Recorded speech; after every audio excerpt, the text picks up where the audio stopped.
ಹರೇ ಕೃಷ್ಣ. ಚಾತುರ್ಮಾಸ್ಯ ಬಂದಾಗ ಅನೇಕರು ಈ 4 ತಿಂಗಳುಗಳಲ್ಲಿ ಯಾವ ವ್ರತ ಆಚರಿಸಬೇಕು ಅಂತ ಯೋಚಿಸ್ತಾರೆ. ಕೆಲವರು ಜಪವನ್ನ ಆರಿಸ್ಕೊಳ್ತಾರೆ, ಕೆಲವರು ಪಾರಾಯಣವನ್ನು ಕೈಗೊಳ್ತಾರೆ. ಆದರೆ ಎಲ್ಲರಿಗೂ ಒಂದೇ ರೀತಿಯ ಆರೋಗ್ಯ, ಶಕ್ತಿ ಮತ್ತು ಪರಿಸ್ಥಿತಿ ಇರುವುದಿಲ್ಲ. ಕೆಲವರಿಗೆ ವಯಸ್ಸಿನ ಅಡಚಣೆ, ಕೆಲವರಿಗೆ ಅನಾರೋಗ್ಯ, ಇನ್ನು ಕೆಲವರಿಗೆ ಸಮಯ ಅಥವಾ ಇತರ ಕಾರಣಗಳಿಂದ ಕಠಿಣ ವ್ರತಗಳನ್ನು ಆಚರಿಸಲು ಸಾಧ್ಯವಾಗುವುದಿಲ್ಲ. ಆದರೆ ಯಾವ ಪರಿಸ್ಥಿತಿಯಲ್ಲಿದ್ದರೂ ಧರ್ಮಾಚರಣೆ ಮಾಡಲು ಅವಕಾಶ ನೀಡುವುದೇ ನಮ್ಮ ಸನಾತನ ಧರ್ಮದ ವೈಶಿಷ್ಟ್ಯ. ಭಗವಂತನ ಕೃಪೆ ಪಡೆಯಲು ದೊಡ್ಡ ದೊಡ್ಡ ಯಜ್ಞಗಳು, ಕಠಿಣ ತಪಸ್ಸುಗಳು ಅಥವಾ ಅತ್ಯಂತ ದುಬಾರಿ ಆಚರಣೆಗಳೇ ಬೇಕೆಂದಿಲ್ಲ.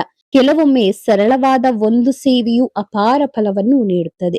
ವಿಶೇಷವಾಗಿ ಚಾತುರ್ಮಾಸ್ಯದಂತಹ ಪವಿತ್ರ ಕಾಲದಲ್ಲಿ ಭಕ್ತಿಯಿಂದ ಮಾಡಿದ ಪ್ರತಿಯೊಂದು ಕಾರ್ಯವೂ ಭಗವಂತನಿಗೆ ಪ್ರಿಯವಾಗುತ್ತದೆ. ಆದ್ರಿಂದ ನಾವು ಕೈಗೊಳ್ಳುವ ವ್ರತವು ನಮ್ಮ ಸಂಪತ್ತು, ಸೌಲಭ್ಯ ಅಥವಾ ಇತರರ ಸಹಾಯದ ಮೇಲೆ ಅವಲಂಬಿತವಾಗಿರದೆ ನಿರಂತರವಾಗಿ ಆಚರಿಸಲು ಸಾಧ್ಯವಾಗುವಂತಿರಬೇಕು. ನಮ್ಮ ಹಿರಿಯರು ಹೇಳ್ತಾ ಇದ್ರು, ದೇಹದಿಂದ ದೊಡ್ಡ ಸೇವೆ ಮಾಡಲು ಸಾಧ್ಯವಾಗದಿದ್ದರೂ ಭಕ್ತಿಯಿಂದ ದೇವರ ಸೇವೆ ಮಾಡಬಹುದು ಎಂದು. ಈ ಮಾತಿನ ಅರ್ಥವನ್ನು ಅತ್ಯಂತ ಸುಂದರವಾಗಿ ತಿಳಿಸುವ ವ್ರತವೇ ಲಕ್ಷವರ್ತಿ ವ್ರತ. ಕೈಗಳು ಕೆಲಸ ಮಾಡುತ್ತಿರಲಿ, ಆದರೆ ಮನಸ್ಸು ಭಗವಂತನಲ್ಲಿ ನೆಲೆಸಿರಲಿ. ಈ ಎರಡನ್ನು ಒಂದೇ ಸಮಯದಲ್ಲಿ ಸಾಧಿಸಲು ಸಹಾಯ ಮಾಡುವ ಅಪೂರ್ವ ವ್ರತ ಇದು. ದೀಪ ಮನೆಯ ಕತ್ತಲೆಯನ್ನು ದೂರ ಮಾಡುತ್ತದೆ. ಅದೇ ರೀತಿ ಭಗವಂತನ ಸನ್ನಿಧಿಯಲ್ಲಿ ಬೆಳಗುವ ಒಂದು ಬತ್ತಿ ನಮ್ಮ ಜೀವನದಲ್ಲೂ ಬೆಳಕನ್ನು ತರಬಹುದು ಎಂಬ ನಂಬಿಕೆಯನ್ನು ನಮ್ಮ ಹಿರಿಯರು ನೀಡಿದ್ದಾರೆ. ಆ ಕಾರಣಕ್ಕಾಗಿಯೇ ಚಾತುರ್ಮಾಸ್ಯದಲ್ಲಿ ಲಕ್ಷವರ್ತಿ ವ್ರತಕ್ಕೆ ವಿಶೇಷ ಮಹತ್ವವಿದೆ. ಈ ವ್ರತದಲ್ಲಿ 4 ತಿಂಗಳ ಅವಧಿಯಲ್ಲಿ 1,00,000 ಬತ್ತಿಗಳನ್ನು ಸಿದ್ಧಪಡಿಸಿ ಭಗವಂತನ ಸೇವೆಗೆ ಸಮರ್ಪಿಸಲಾಗುತ್ತದೆ. ಲಕ್ಷ ನಮಸ್ಕಾರ, ಲಕ್ಷ ಪ್ರದಕ್ಷಿಣೆ, ದೀರ್ಘ ಉಪವಾಸಗಳಂತಹ ವ್ರತಗಳನ್ನ ಕೇಳಿದ್ದೇವೆ.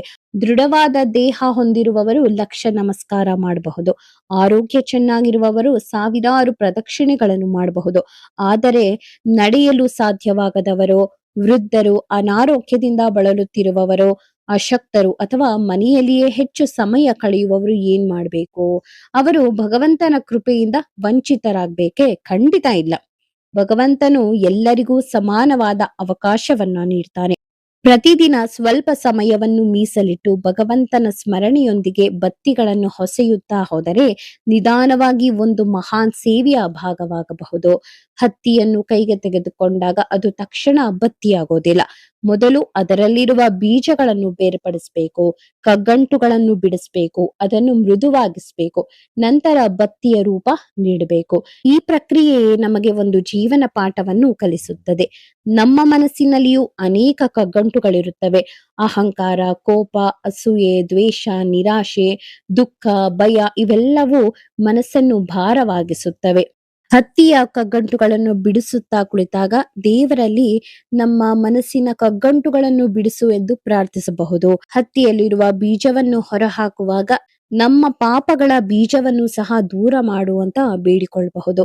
ಆದ್ದರಿಂದ ಲಕ್ಷವರ್ತಿ ವ್ರತವು ಕೇವಲ ಕೈ ಕೆಲಸವಲ್ಲ, ಇದು ಒಂದು ಧ್ಯಾನ, ಇದು ಒಂದು ರೀತಿಯ ಪ್ರಾರ್ಥನೆ.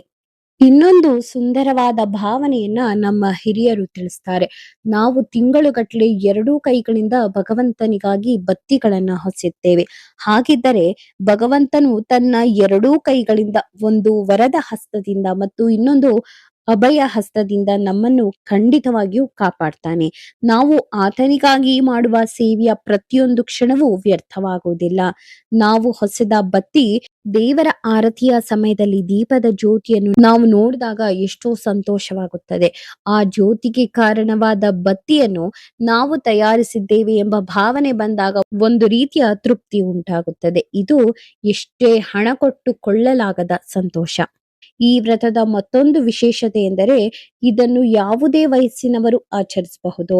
ಮಹಿಳೆಯರು, ಪುರುಷರು, ವೃದ್ಧರು, ಯುವಕರು ಎಲ್ಲರೂ ಇದನ್ನು ಕೈಗೊಳ್ಳಬಹುದು. ಭಗವಂತನ ಸೇವೆಯ ಭಾವದಿಂದ ಈ ವ್ರತವನ್ನ ಮಾಡಬಹುದು. ಕುಟುಂಬದ ಕ್ಷೇಮ, ಮಕ್ಕಳ ಒಳಿತು ಮತ್ತು ಭಗವಂತನ ಅನುಗ್ರಹಕ್ಕಾಗಿ ಆಚರಿಸಬಹುದು. ಕೆಲವರು ಒಂದು ಚಾತುರ್ಮಾಸ್ಯದ ಅವಧಿಯಲ್ಲಿ ಲಕ್ಷ ಬತ್ತಿಗಳನ್ನು ಪೂರ್ಣಗೊಳಿಸಲು ಸಾಧ್ಯವಾಗದೆ ಇರಬಹುದು. ಅದಕ್ಕಾಗಿ ನಿರಾಶರಾಗಬೇಕಾಗಿಲ್ಲ.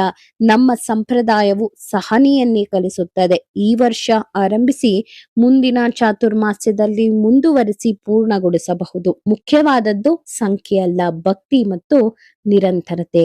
ಚಾತುರ್ಮಾಸ್ಯದ ಆರಂಭದಲ್ಲಿ ಅಥವಾ ದ್ವಾದಶಿಯಂದು ಪಂಚಗವ್ಯ ಸೇವಿಸಿ ತುಳಸಿ ನೀರನ್ನು ಕೈಯಲ್ಲಿ ಹಿಡಿದು ಶ್ರೀ ಲಕ್ಷ್ಮೀ ನಾರಾಯಣನ ಸ್ಮರಣೆಯೊಂದಿಗೆ ಸಂಕಲ್ಪ ಮಾಡಬೇಕು.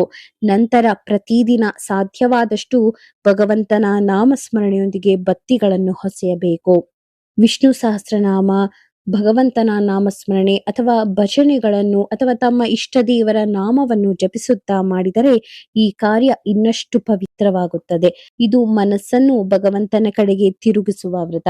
ಇದು ಸಮಯವನ್ನು ಸದುಪಯೋಗ ಪಡಿಸಿಕೊಳ್ಳುವ ವ್ರತ, ಭಕ್ತಿಯನ್ನು ಬೆಳೆಸುವ ವ್ರತ, ನಮ್ಮ ಜೀವನವನ್ನೇ ಒಂದು ದೀಪದಂತೆ ಪ್ರಕಾಶಮಾನವಾಗಿಸುವ ವ್ರತ.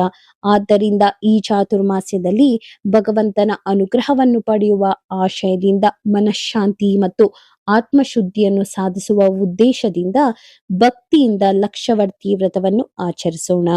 ದೇವರ ಮುಂದೆ ಬೆಳಗುವ ಪ್ರತಿಯೊಂದು ದೀಪದೊಂದಿಗೆ ನಮ್ಮ ಜೀವನದಲ್ಲಿರುವ ಕತ್ತಲೆ ದೂರವಾಗಲಿ, ಮನೆಗಳಲ್ಲಿ ನೆಮ್ಮದಿ ನೆಲೆಸಲಿ ಮತ್ತು ಭಗವಂತನ ಕೃಪೆ ಸದಾ ಸರ್ವರ ಮೇಲೂ ಇರಲಿ. ಶ್ರೀ ಕೃಷ್ಣ ಅರ್ಪಣಮಸ್ತು.